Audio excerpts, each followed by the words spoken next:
evening, hello and welcome. You're with the news today, your primetime destination, Monday night. The big question from the Pran Pratishtha ceremony, the inauguration of the Ram Mandir in Ayodhya. Is this a civilizational moment or is this a Modi moment? That's the big question. Also, we'll raise the many faces of Ram, give you stories with Devdutt Patnaik. He will tell us more on the enduring appeal of Ram. But first, the 9 headlines at 9.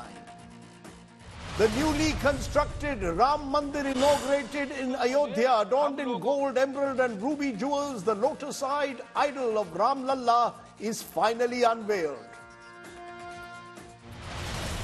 Prime Minister Modi leads the celebrations, hails the break of a new dawn in Ayodhya, doles out a message of unity, says Lord Ram is the solution and not the problem. Ram Bharat की आस्था है, राम भारत का आधार है, राम भारत का विचार है, राम भारत का विधान है. The Congress up in arms after Rahul Gandhi, whose Nyaya Yatra is currently passing through Assam, is denied entry in a temple, says, will Prime Minister Modi now decide who visits temples in the country? West Bengal Chief Minister Mamata Banerjee holds a rally in Kolkata promoting interfaith harmony hours after the Pran Pratishtha ceremony of the Ram Mandir is held. 11 convicts in the Bilkis Bano rape case surrender at a Godhra sub-jail in Gujarat's Panchmahal. This is in line with the January 8th Supreme Court order. 13 people arrested after a mob allegedly attacks vehicles bearing Jai Shri Ram flags in Thane district ahead of the Pran Pratishtha ceremony. Virat Kohli opts to step back from participating in the first 2 tests against England, citing personal reasons. Elon Musk owns Starlink, a step closer to India. As per sources, it has been allowed to offer satellite broadband services to the country. Relatives of Israeli hostages disrupt a parliament committee meeting demanding release of their loved ones from Hamas captivity. But tonight's top story, the Pran Pratishtha ceremony is done and the Ram Mandir is now open for darshan. Today was a day when there were plenty of images from Ayodhya. Take a look at some of those key moments. The idol of Ram Lalla being consecrated, the idol portrays 5-year-old Lord Ram as depicted in Valmiki's Ramayana. The idol was draped in gold and ruby ornaments. Prime Minister Narendra Modi led the consecration ceremony. He played the role of Yajman, Prime Minister performing Aarti of Lord Ram, prostrating himself before the idol. And after the conclusion of that consecration ceremony, the Prime Minister, as you can see there, offering prayers, performing a Sakshtang Pranam in front of Ram Lalla's idol. With the grand opening of the Ram Mandir, Prime Minister Modi also concluded his rigorous 11-day Anushtan. The Prime Minister, who had been subsisting on only coconut water and fruits for the past 11 days, ended the Anushtan at the temple. After the mega event, the Prime Minister lighting diyas at his residence later in the evening to mark the day, he urged all citizens to celebrate this day with the lighting of diyas. Now, Indian Air Force choppers also got involved and showered flower petals over the Sri Ram Janmabhoomi temple premises as the idol of Ram Lalla was unveiled in the presence of the Prime Minister. Ram Bhakts, meanwhile, thronged the Ram Ki Paudi in Ayodhya, illuminated thousands of diyas to celebrate the inauguration of the Ram temple. A beautiful laser show was also organized here. India Today's crew was allowed inside the Ram Mandir. We bring you now exclusive images of the Ram Lalla from inside the Garbhagriha of the Ram Mandir. Those are the images from inside the Garbhagriha in the Ram Mandir.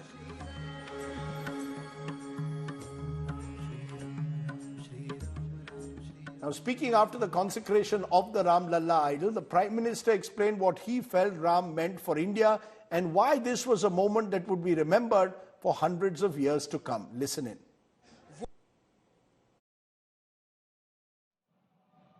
Ram मंदिर समाज के हर वर्ग को एक उज्जवल भविष्य के पथ पर बढ़ने की प्रेरणा लेकर आया है.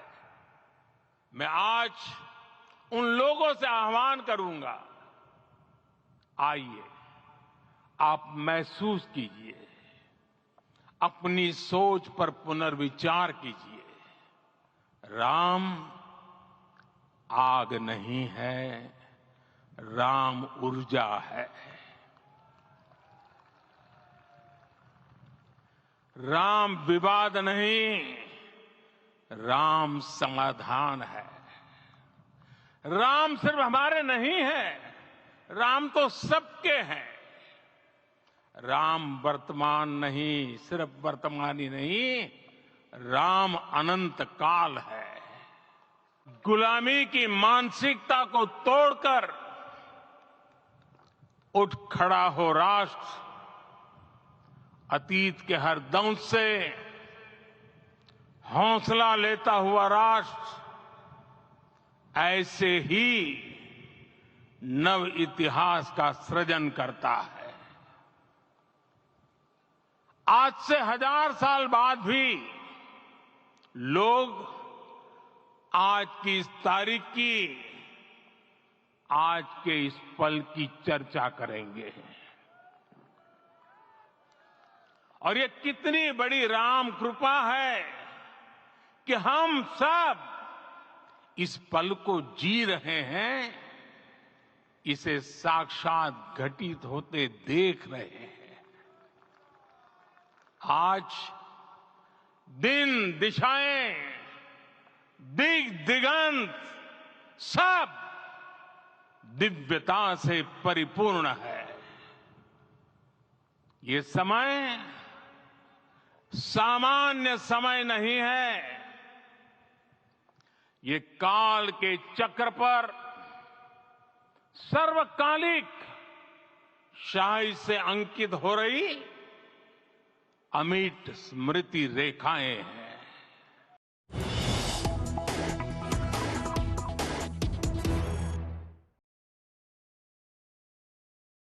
So how should one look at January 22, 2024, a civilizational moment or a moment for political Hindutva to express itself? Joining me now is Seshadri Chari, senior RSS leader, former editor of The Organizer. He's been associated with the Ram Janmabhoomi movement since the 1980s. Appreciate your joining us, Mr. Chari. I want to quote what the Prime Minister said in Ayodhya today. 1,000 years from today, people will talk about this date, this moment, and how great is Lord Ram's grace that we are living in this moment, witnessing it to happen. He seems to suggest this is a civilizational moment. Do you agree with that? Do you believe it's civilization or is it political power? Yeah, I think what the Prime Minister has said is absolutely right. It is a civilizational moment, Rajdeep. And he is very right in alluding this. If you look at the civilizational happenings in different countries of the world, such things have happened repeatedly. Therefore, he is alluding to that. You remember one thing, in 1950, after the Somnath temple was reconstructed, the President of India, Babu Rajendra Prasad, went and attended the Pran Pratishtha ceremony. And you know, one of the sentences that he made at that time during his speech was, हमने 1000 वर्षों का कलंक मिटा दिया. What does it mean by 1000 वर्षों का कलंक? You know, a great burden on the civilization was removed. That is what he was alluding to. There is a continuity in civilization, and these are all not just buildings. The Ayodhya temple or what was there, the structure, it is not just brick and mortar. It is a representative of our civilizational ethos. Therefore, it was very important for us to regain that monument. It was not just merely a monument. It is a center of faith, what we call Shraddha Kendra. It is a center of faith. Therefore, we are regaining a center of faith. That was what he was alluding to. You know, it's interesting you're saying that and referring to Rajendra Prasad ji and the Somnath temple, because you will recall that Jawaharlal Nehru, the then Prime Minister, refused to attend because he believed that the political executive should stay away from promoting any one religion. Now you've got the Prime Minister virtually playing the role, some would say, of the head priest during these ceremonies, which is what has led some to believe that this is not just a civilizational moment, as you're calling it, but is actually also a demonstration of political power, or just how religion and politics have now completely, the lines have got blurred. No, it is not just the Prime Minister. He did not play the role of a priest for that matter. He performed the puja. And when he performed the puja, he was told that you have to undergo certain sort of some rituals, call it traditional rituals or whatever it is. He performed all that. For 11 days, he did it, whatever it is. And he even, he could learn the mantras and all by heart. If you see the clippings, he could recite after the Panditji, whatever he was saying, he could recite everything along with the Panditji. That's a great thing in learning all these things in 11 days. That's a different story, but altogether. But remember one thing, he is not just the Prime Minister of BJP. He is the Prime Minister of the country. He represents the people of this country. He represents Hindus. He represents the civilization. He represents India politically. And it is the duty of the politician. And mind you, Babu Rajendra Prasad was also a politician. He was part and parcel of the freedom movement. He was the President of India. Therefore, it does not say that President or Prime Minister at that level should not attend such programs, number one. Number two, as the Prime Minister, as Narendra Modi is also an individual. He is a Swayamsevak of the RSS. He is a Hindu. He is a believing Hindu. He is a performing Hindu. And he follows all the rituals. Therefore, it is his duty that he represent the people of this country. So he was not just merely representing the government of India. It was not government of India. In fact, the government of India is not spending for Ram Janmabhoomi. The people have spent for this. The trust is spending. The money has been collected by the trust. Yes, sir, I take your point. Not the Prime Minister who did it. It is Narendra Damodar Das Modi who did it. And remember one thing. Yes. This will go down in history as what Modi did was not that he built this temple all by himself, but there was a team. Now remember one thing, just go back to history. We always say that the Brihadishwar temple was built by Rajaraja Chola. Now, was it Rajaraja Chola who really chiseled the whole building? No, there were a number of people, but it was Rajaraja Chola who restored the civilizational ethos of that time. And the temple stands as a monument for India's civilizational ethos even today. And it will be there for the next thousands of years. No, but does he represent all the people of the country across all faiths? Will the temple be seen in that sense of actually bringing people together? Or is it in a way a symbol of Hindu supremacy, that Hindu majoritarianism as critics see it? Do you see the temple as actually representing the people of the country or the people of the majority faith of this country? Not all of whom may also necessarily be Ram Bhaks. No, not necessarily. It's not the question of, see, we are not seeing Ram as a Hindu god. We are not seeing Ram as belonging only to the Hindus. We are seeing the values for which Ram stands for. And the temple is for that. And why was the temple destroyed? The temple was not destroyed for looting the money in the temple, unlike Somnath temple. Even Somnath temple was destroyed. Why? It was an attack on this civilization. Somnath temple was destroyed because it was attacked as a civilization. There was the idea of Buddh Shikan. Anything that is in idolatry form should be destroyed. 17 times he came back that temple was to be destroyed, and then finally it was destroyed. Why? It was because of certain civilizational clashes. And if you go back in history, many countries have had this. See what happened in 1453. In 1453, the Turks attacked Constantinople and it was taken over. And what happened? One of the biggest and the strongest church was destroyed and it was converted into a mosque. And it remained as a mosque. It remained as a slap on the face of the Christian society that you have no right to exist. You have no right to practice your religion. You have no right to go into your church. It was only in 1934 that Kemal Pasha came and restored that situation, but he did not convert it into a church once again, but he just declared that it converted into a museum. But given the fact, I take your point, sir. Given the fact, though, Mr. Chari, and you come from Mumbai, given the fact that the temple is being built on the very land where the Babri Masjid once existed, which was demolished in 1992, and riots then followed, do you believe that there should be some element of atonement as well? Or do you believe this is only a moment for triumphalism, not for any atonement? Atonement for what? For the destruction that led to hundreds of people dying in riots. Should we not even refer to that today, or do you believe this should be a celebration that is all in the past? We should look to the future. Rajdeep, those who were responsible for the riots, those who oppose the destruction, those who are against Ram Mandir, those who even today uphold the destruction of a temple in this country, they are the people who should atone. It is they who should say sorry. It is they who should have said in 1947 and 1950 that there have been mistakes. Are they still referring themselves? Are they linking themselves with Babar? Are they the descendants of Babar, or they are descendants of Ram? Who are they? There was one Prime Minister, VP Singh, who went to Ayodhya and said, "Yahan masjid hai hi kahan?" You think such people should atone? Who should atone? Those who destroyed the temple, they should atone. They are not there. And we don't think, and at least personally, I think the Muslims should come out and say that they are not the descendants of Babar. You know, they are part and parcel of this civilization, the same civilization to which you belong, your forefathers belong, the civilization to which I belong and my forefathers belong. It is the same civilization of which they are part of it.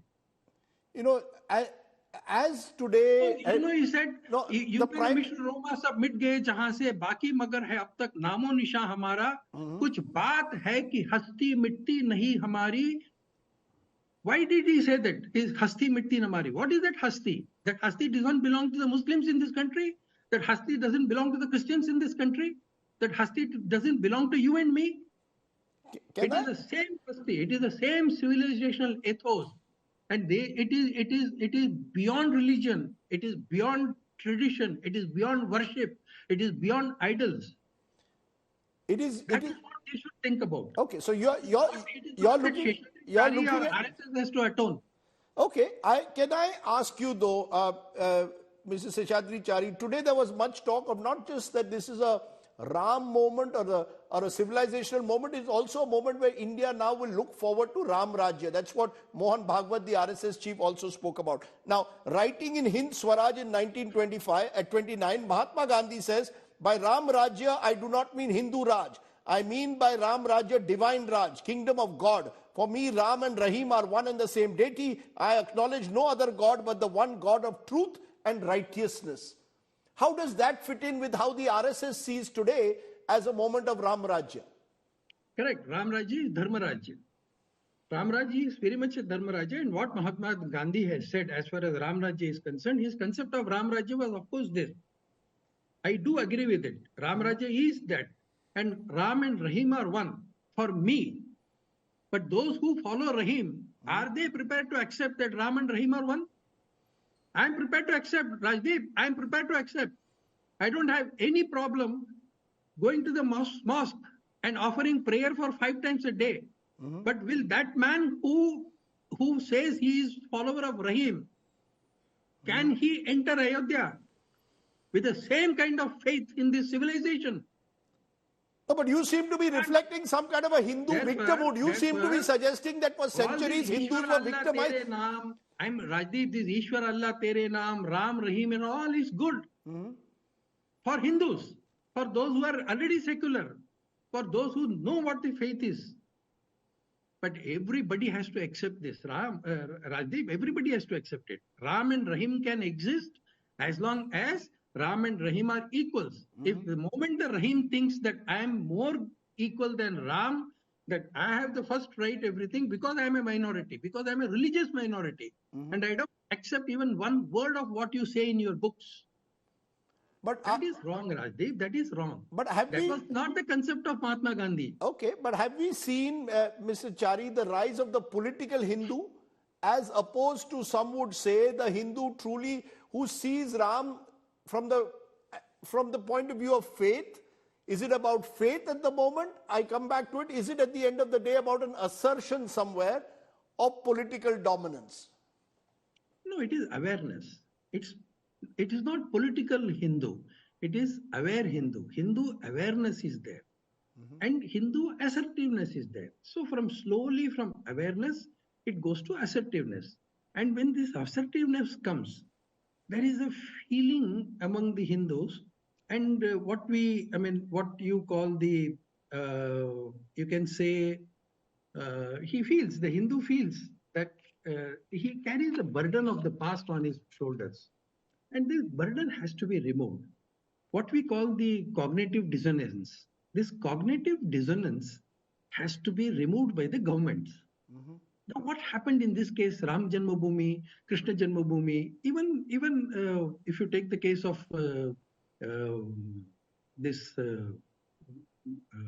Benares, Varanasi, there is a masjid standing right behind the temple, and there is a case going on.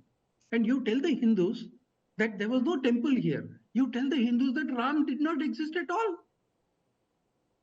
And for centuries, the Hindus have been believing in Ram. This cognitive dissonance has to be removed by some government or the other. The Congress government could have done it. Who prevented the Congress government from doing it? My final question then to you is constitutional secularism as we understood it over now. That you're saying you are, because of failings or of the past or mistakes of the past, this is a correction, a course correction that India is going through. Many will say this is trying to create a new republic in a way which starts on January 22nd, 2024, a more Hindutva republic, an assertion, as you called it, of Hindu pride in a way. After decades, is that how I should see it? And the burial of constitutional or Nehruvian secularism? No, there is nothing called Nehruvian secularism. Constitution does not say or define the word secularism at all. It was only in 1975 that the word secularism was introduced in the Constitution in the first place. That means from 1950 to 1975, we were not secular. The Constitution was not secular. Secularism is, the country becomes secular only when the Constitution says we are secular. Pandit Jawaharlal Nehru, who was party to the Constitution in 1950, was not secular person or what? Raman or Lohia was not secular. Lal Krishna Advani was not secular. Who was not secular in 1950 till 1975? Mrs. Indira Gandhi, who was born before 1975, was also secular. The word secularism has been misunderstood in this country. Secularism is not keeping away from religion. Secularism is treating all kinds of faith in the same manner, and government not dictating what it is. India has never had a theocracy in thousands of years. In thousands of years, we have never had a theocracy. So how will not having theocracy is secularism? So how will today change, in your view, India's polity, if at all? How will it change at all? Because the fact is there are other serious challenges this country faces, Mr. Chari, and many will say that those challenges will be forgotten because people are being driven by the emotional energy being put into this Ram Mandir. Jobs, inflation, unemployment, these are the real issues of our times, agrarian distress. Should we be focusing on those, or as you're calling it, the emotional energy now of Hindu assertion? No, this emotional energy, it has two parts. Number one, it is a domestic energy which will now be channelized for constructive purposes, for positive purposes and everything else. But at the same time, don't remember, this today, if you see the celebration, it was not just India which celebrated. Entire Hindu world celebrated it. Hindus in America, Canada, Bali, Trinidad, Tobago, and so many countries, they celebrated this. Are they part of India? No. Civilizationally, they have some linkages with India. Therefore, if you look at all these things, the stature of India and India's foreign policy based on soft power diplomacy also will change. And that is the strength of India. India has never used its hard power, except probably for two occasions. Once it was in the case of Sri Lanka, LTT thing and all that. And another was as far as 1971, Bangladesh was concerned. And remember, in both the cases, it was not a BJP government at the center. It was a Congress government at the center.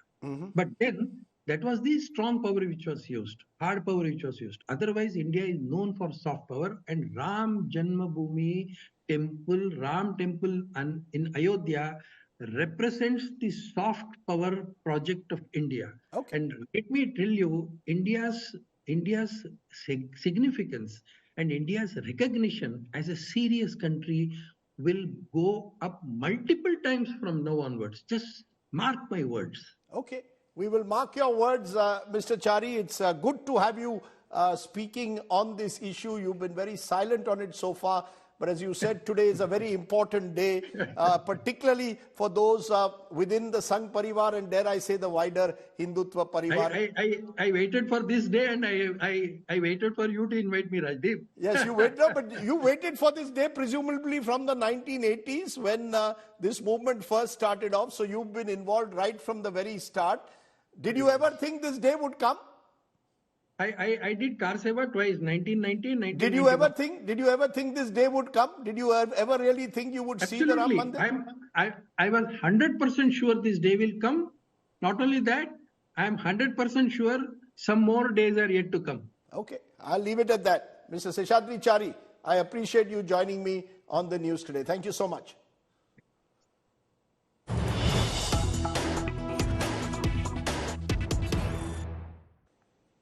Meanwhile, festive fervour has gripped the world as Ayodhya welcomed Lord Ram and the Mandir has come up. Devotees in Ayodhya performing Aarti at the Saryu Ghat after the Pran Pratishtha ceremony.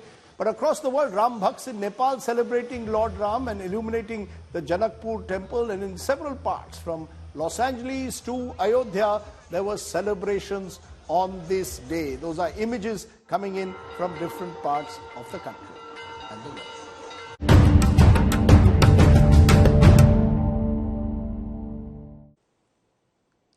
All of which leads us to ask, what is the reason why Ram is such an enduring symbol for millions of people? This is the question I want to pose to my special guest today.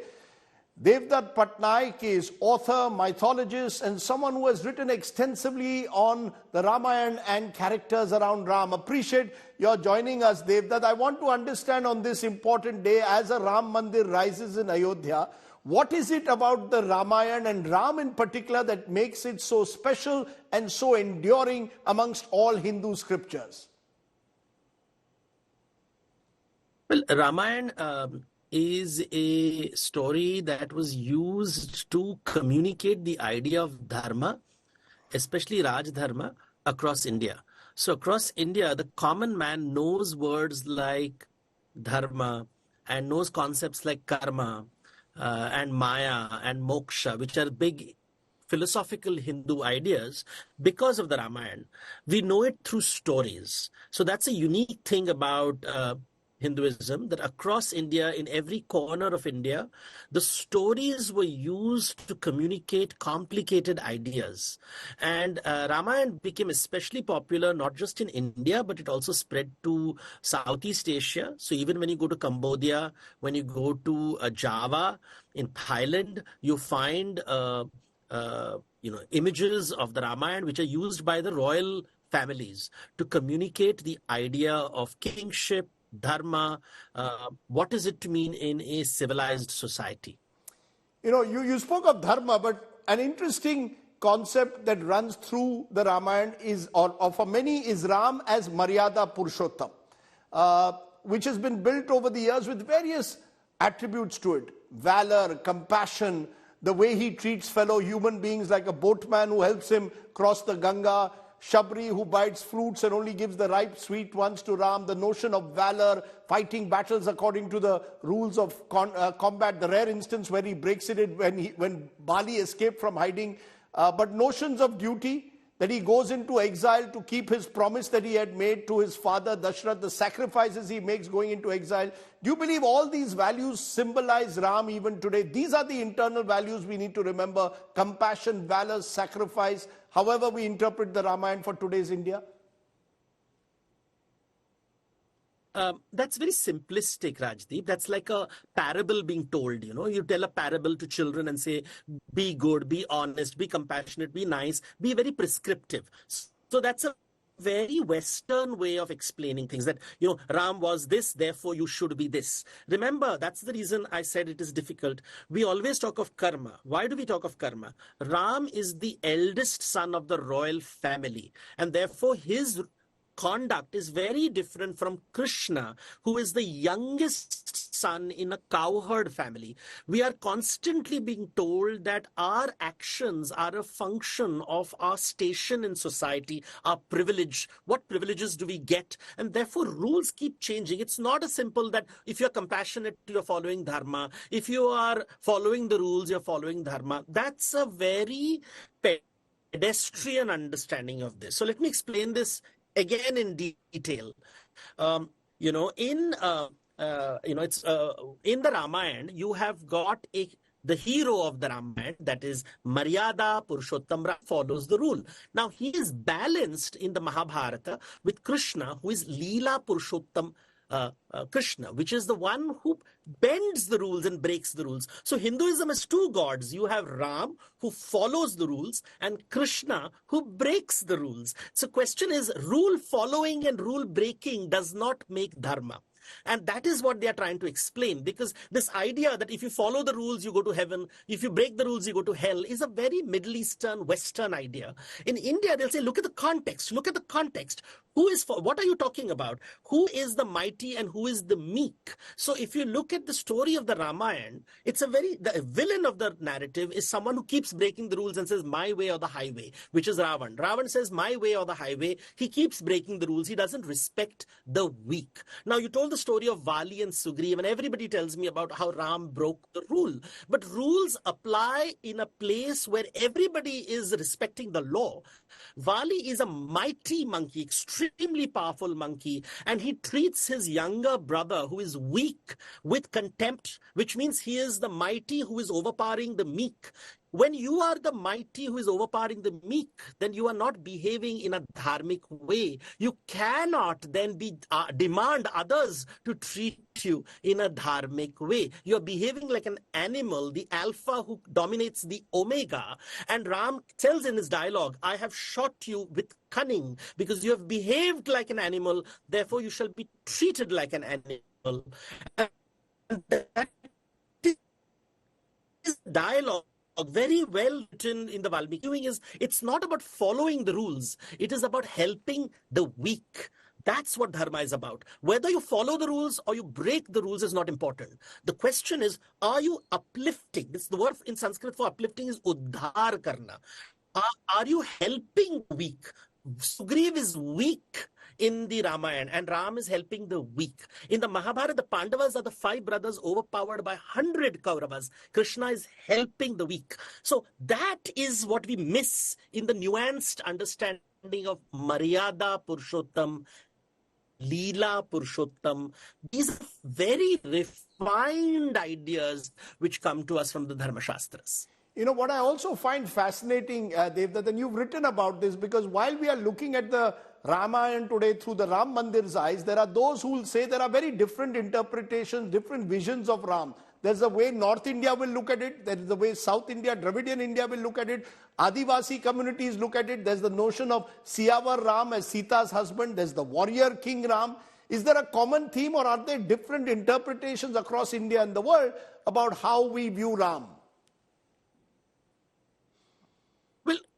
I have been reading the Ramayana for the last 25 years, and there's a consistency across the Ramayana until we come to the 20th century, when people start interpreting the Ramayana based on their own politics. So suddenly in the 19th and 20th century, you have a North Indian Ramayana and a South Indian Ramayana and a Dravidian Ramayana and an Aryan Ramayana and a tribal Ramayana. These are only seen in the 19th and 20th centuries. They are not seen in the earlier versions. In every Ramayana, including the Jain Ramayana and the Buddhist Ramayana, Ram is presented as someone who is steadfast. The quality that is continuously presented with Ram is of steadfastness.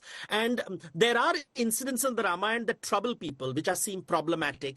And it is always saying that, hey, Ram, you are so steadfast. Why did you do this? So nobody questions the nobility of Ram. They will question certain actions. Why did you do this? Why did you do this? And there's always this conversation. But what comes across with Ram is this principle of a steadfast man. What we call interpretations, North Indian interpretations, is a 19th century phenomena, 20th century phenomena.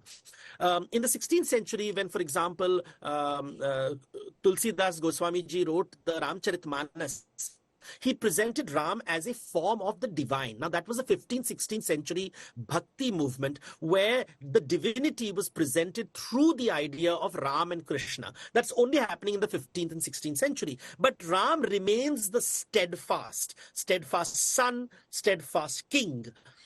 Whether, as far as husband is concerned, he's always faithful to a single wife. Ekam Patni Vrata. He never remarries. So that's the steadfastness. His decision and his relationship with his wife is questioned by everyone, but nobody questions his steadfastness.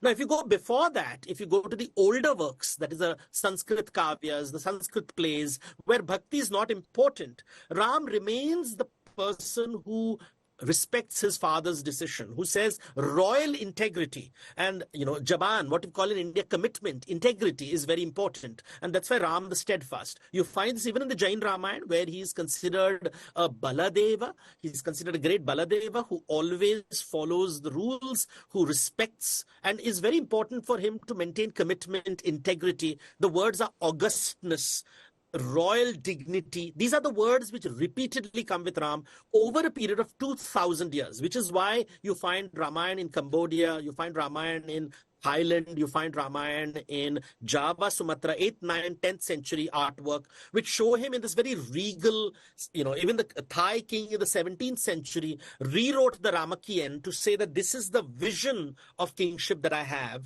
because he sees it as grace and dignity. This was unchanged until the 19th century, when you have postmodern writings, modern writings, new interpretations, the novel being invented. You have this 19th century way of writing. So we must be very careful. We should distinguish the 19th and 20th century writing, which is highly political, from more traditional writings which appear before the 19th century.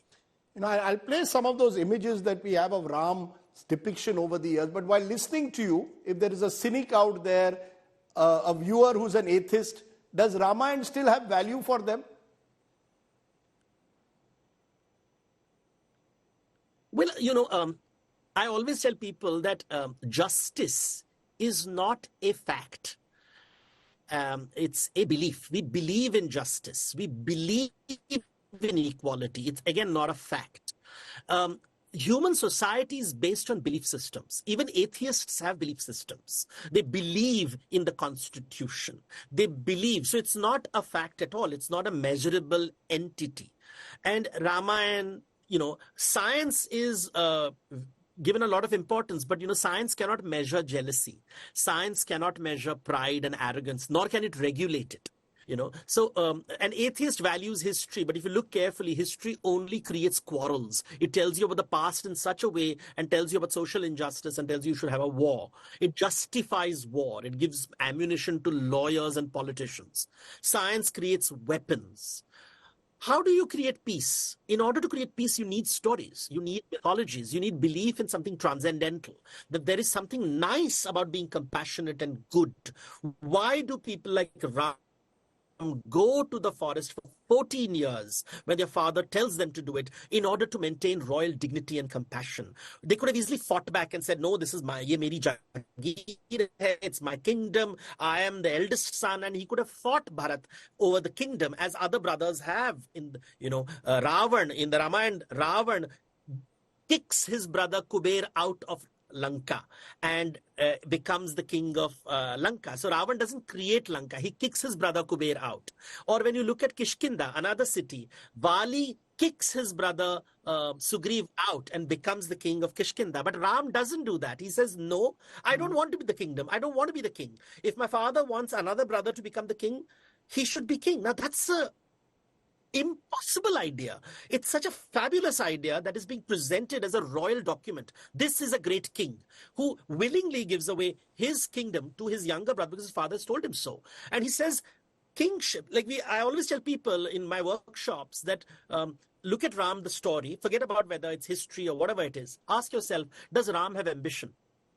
And when you read the Ramayana, you realize Ram doesn't have ambition. He's just he's doing what dharma is, helping other people around him. He is feeding people. He's enabling people. He's dealing with complex situations like the gossiping of his kingdom about his wife's character. And he has to deal with this thing that, hey, I'm establishing Ramarajya, I'm making everybody happy. And what are people doing? they're gossiping about my wife's character, and they're telling that she's not worthy of being a queen. So he's abandoning the queen, but never abandoning the wife. While he's the king of Ayodhya and lives in the palace and makes everyone happy, his wife is in the jungle. His children are living in the jungle, becoming musicians and singers and dancers. Kushalava in Sanskrit means an entertainer. So, this story, is it real? It doesn't matter. It's talking about a higher value system. And I think it's not about theist and atheist. These are Western concepts about you believe in God. These are about being decent human beings. It's fascinating the way you're putting it. You just mentioned Ram Rajya, a term that Mahatma Gandhi popularized. When he spoke about it, he said, and I quote, "My Hinduism teaches me to respect all religions. In this lies the secret of Ram Rajya." Speaks about the notion of equality, the need of the Ram Rajya ensuring, of my Ram Rajya dream ensuring equal rights alike of prince and pauper. This is Gandhi. It seems for Gandhi, Ram Rajya is about moral authority, not just political authority. Is that something that those in public life today should learn to respect and appreciate, this notion of Ram Rajya? See, this is a political question, not a spiritual question. And notions like equality, justice, these are, as I said, very different and very mythological. For example, one group of people will say, God tells me that homosexuals have no right to exist, and therefore in my land, homosexuals shall not live. Now, there are vast parts of the world which claim God has told them to be homophobic, and therefore they will say our ideal society is where homosexuals don't exist. And that's their imagination of the perfect world. So everybody imagines the perfect world based on what they feel is appropriate social conduct, what they feel is right and wrong. A vegetarian will say, my ideal Ram Rajya is where everybody eats vegetables and nobody eats meat and fish. So everybody, our ego tells us that our Ram Rajya is exactly the way we want it to be. And that's the Ahankar seducing us. What is Atma telling us? Atma is telling us that everybody is different. The Vanaras are different, the Rakshasas are different, the birds are different, the Bhalukas are different. Everybody is different. And you have to work with different kinds of people in this world. And you have to do yajna. You have to feed them, they have to feed you. You have to negotiate with them and figure out how to live together. Not with a common commandment like a God giving you a common commandment and saying, oh, we'll all align to this rule which God has given us. But by talking to each other and figuring out how do we help each other. And that's coming back to the idea of dharma. How do I help you live your fullest life? And hopefully you will reciprocate. Reciprocation is what yajna is all about. I help you and you help me. And remember, Ram also doesn't get it. He creates Ram Rajya for his people. What do the people do? They gossip about his wife's character. And that's the great tragedy of the Ramayana, where they talk about the king who is doing so wonderful things for his people, but the people are gossiping about his wife's character and is forcing them to give up the queen, but not the wife. And these are the dharma sankats that Ramayana talks about. Not a simplistic thing that, oh, we should treat everybody equally. In this world, nobody treats people equally. Otherwise, we wouldn't have boundaries. We have these boundaries, and countries are fighting each other over property. Right now, there are countries which are saying in the right of self-defense, I can do genocide. And it's being argued in the court of law, because a good lawyer can convince you of anything. Hinduism is not based on Judgment Day and lawyers. It's based on our own conversation with our ego and saying, am I being dominating at this moment? Am I being territorial at this moment? If I'm being dominating, if I'm being territorial, I'm being Ravan. I'm not being Ram. How do I make an ecosystem where other people feel comfortable? That's Ramayana. Since you mentioned Ravan just there, who exactly then is Ravan in all of this? Is he to be taken literally or metaphorically as the villain? We spoke about Ram. How do we look at Ravan? Well, Ravan is a very important character in the Valmiki Ramayana. And what is interesting is that it's very important for them to say that he is Brahmin. He is the son of Vishrava Rishi. He's highly educated. He knows the Vedas. He is a worshipper of Shiva. He is expert in mathematics. He's expert in astronomy. He's expert in engineering. He's expert in so many things. So they describe this highly educated man, but not a wise man. And I think it's a metaphor for educated people who are not wise. What is the meaning of wise? Someone who cares for other people, who is aware of other people's insecurities, other people's hunger, other people's needs. He, despite being educated, rather than being generous and content, he seems to be obsessed with his own needs, his own desires, and we meet people like this, right, who are rich, powerful, educated, and rather than being generous because they are in a privileged position, and Ravan is in a privileged position. He lives in the golden city of Lanka. He has kicked his brother out. Look what he has done. He's kicked his brothers out. He only demands loyalty from his brothers, and those who are not loyal to him are kicked out again. Vibhishan is kicked out. Lanka is burnt. He's completely... What do have the people of Lanka done? They've done nothing wrong. And because of him, the city is burnt. The people die. He's not a good king. He's obsessed with himself. And that's what Valmiki is trying to communicate with us. Educated people need not be wise. Powerful people need not be wise. And I think it's a master stroke in narrative to describe Ravana, insisting he's a Brahmin. Remember, we always told Ramayana is a Brahminical narrative. But we have a villain, and they're saying, and by the way, his mother is from a tribal community. So she is... one of the surnames she's given is Salang Katang Kata. She who lives in the Sal forests. And Sal forests are found in the Madhya Pradesh region, Chhattisgarh region. But the best part about the story is they're telling you that here is an educated man, and look how arrogant he is. And Hanuman comes in front of him. And Hanuman is also from the tribal communities, apparently from the jungles, but he also speaks Sanskrit. Hanuman speaks Sanskrit, and nobody calls him a Brahmin. Nobody calls him a Brahmin. We say, hey, Hanuman speaks Sanskrit. And Ravan is contemptuous of him and saying like, oh, what are you? Who are you? And I think that's a beautiful character creation. It's an idea. It's an idea. You're telling us these wonderful stories and characters that make the Ramayana so enduring. I just have a couple of more minutes. I want to get a couple of quick questions with possibly slightly shorter answers. They've done one on Sita. You mentioned her earlier. All this focus on Ram, even today over the building of the Ram temple, we seem to forget in a way Sita, her sacrifice, the Agni Pariksha, questions over whether Ram did enough to prevent her from going through what she had to go through. How do you see that? How do you relate Sita to today's world? Well, Sita is, what we forget is her father is Janak. And Janak is the king who established the Upanishads. So all the Vedic knowledge that we say comes from the Upanishads. And her father, why does Valmiki insist that Sita's father is Janak? It is trying to tell us that Sita is an extremely wise woman. She understands where her husband is coming from. She understands where Ravan is coming from. She understands the world is a cruel place, and she refuses to be a victim. So if you look at the Ramayana very carefully, Sita makes many choices. Not all choices work out. She chooses to feed Ravan and is abducted. But she never resents Ravan. She says, you are doing a wrong thing. You're educated man behaving like an idiot.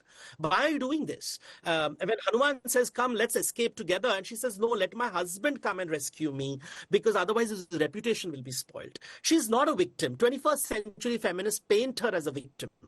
But I think here is a wise woman who realizes the problem of kingship. She also knows boys with toys misbehave. And she is the wise woman who's seeing Ravan, the full of ego, and Ram struggling with Dharma Sankat. And I think the generosity in her is the idea that we keep forgetting. I think looking at Sita as a tragic victim is an unfortunate 21st century narrative. There's the other significant character, Hanuman, who's become very popular, enraged Hanuman on the back of car stickers. You've written about him in your books. The stories of Hanuman, what do they tell us in a way? I think Hanuman is one of the most powerful characters in the Ramayana, because I always do, again in a workshop, you ask people, Hanuman is helping Ram, helping people, helping Sita, but what does he ask in return? Nothing. And he's observing how people are eager to take and are not interested in giving. And this is the conversation, because in later literature, Hanuman is equated with Shivji and the 11th avatar of Rudra. And the idea is that we are all, I have heard people saying, ye to mera Hanuman hai, because he serves me. He does whatever I tell him to do. And I always ask them, acha, aap Ram ho kya uske liye? And then they have no answer. I said, are you a worthy leader? We all want great followers, but are we a worthy leader? And I think Hanuman represents that ability, someone who is very powerful, but who doesn't need the power to dominate, who doesn't need the power to be territorial like Ravan. He's the opposite. He's educated like Ravan. He doesn't need to show off. He doesn't need to kick his brother out of the kingdom. He doesn't destroy kingdoms. He is watching how educated people can be egotistical and is observing how Ram struggles with Dharma Sankat, and is observing how Sita never gets angry with people. She's never angry. She's just disappointed with people who do not seem to be generous and kind and content. And I think Hanuman is the witness, the powerful witness that is there in the Ramayana, because he never asks for anything. He's happy with in a Kadali Vana, in the banana plantain forest, he lives very happily. And with all the power, he could be a great king, he could be a great emperor, he could be, making softwares and, ruling the world with trillion-dollar economies. But Hanuman is like, no. That's not the point of life. The point of life is to discover the Atma, be kind, be content, be resilient, be generous. And I think that's what we learn from Hanuman. So as we conclude, Devdutt, if there is one big idea that you believe is therefore central to our understanding of the Ramayana today, what is that big idea? Be a witness to the animal inside you, that which wants you to dominate, that which wants you to be territorial. That is adharma. And this whole idea of all-powerful God is not an Hindu concept. Judgment Day is not a Hindu concept. Debate, rationality, not Hindu ideas. Hindu ideas is very simple. Are you submitting to your ego, which makes you dominating and territorial, or are you rising above it? And when you rise above it, you walk the path of Ram. When you rise above your ego, when you rise above all the difficulties you might face in life and promote goodness, well, you might discover Ram. Devdutt Patnaik, fascinating to have you on the show on this important day. Really appreciate you joining us. Thank you so much, Devdutt. Thank you. Thank you so much. Okay, let me leave you then with our images today. And those are images from inside the Ram Mandir, where our reporters were there a short while ago. They give you a sense of just exactly what this grand mandir in Ayodhya looks like from the inside. Thanks for watching. Stay well, stay safe. Jai Hind, Namaskar, Shubh Ratri.